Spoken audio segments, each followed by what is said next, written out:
So there's a bunch of different ways to fish with this gear, but the way we recommend that we think you'll have the most success is with one of the small hooks that we ship with on the end, a couple of weights, and a bobber, and then we're going to use live bait. So I went ahead and tied the hook on before I made this video.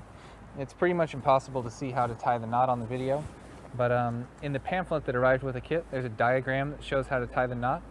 It's pretty easy. So tie the hook onto the end, and then I've got a few weights here. These are the same split weights that arrive with the kit. Just grab them and pinch them onto the line. 2 or 3 is fine. And then I've got one of these red and white bobbers. Now these bobbers, they float. So they clip onto the line. The bobber will float and set the depth that your bait dangles beneath the surface.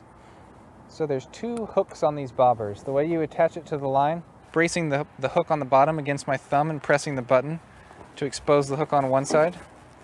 I clip it to the line, and then I'm going to press just the button. Now I can see the hook on the other side, and I'm going to clip the line to it again. Now what I have is the bobber is hooked to the line in 2 places so that it stays where I want it, but with a little bit of force I can adjust it up and down the line. So I got the bobber clipped.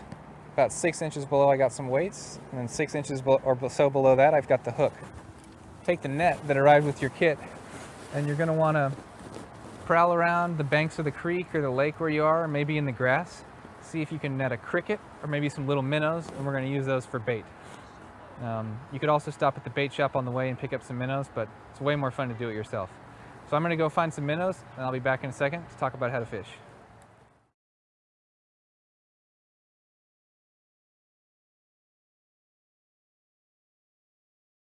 Alright, so now I'm rigged up like we just talked about. I've got a bobber, some weights, and a little bit of bait on my tiny little hook, and I'm ready to cast. We talked about the drag adjustment earlier. Make sure it's cranked over towards the positive. And then this reel is real simple. There's a button here, and there's a crank. When you turn the crank, line comes in. When you press and release the button, line goes out. So I'm going to do a sidearm cast. The way that works, I'm going to press and hold the button with my thumb, and then I've got the rod pointed straight out from my body, so I'm going to kind of point my shoulder where I want the cast to go, which is over in these rocks over here where I just saw some fish. And then I'm going to bring the tip of the rod forward, and when it passes my body, I'm going to release my thumb, and that lets the line flow out and the lure flow into the water. So it looks about like this. So now I casted it out. I give a quick crank to the reel, and now the trick to fishing this is not messing with it too much. So we got that bobber, which is pretty easy to see. It's red and white. We want to watch that bobber, and if it starts to jiggle or drop beneath the surface, that's a sign that I'm catching a fish, and I'm going to want to set the hook and pull it in. Now with these little fish that we're fishing for here, if you're not getting nibbles within maybe 10 or 15 seconds, that's probably a good sign that no fish right there are going to bite. So I'm not getting any takers here, so I'm going to go ahead and reel it in and try another spot. Let's see. Okay, I got one. Took the bait.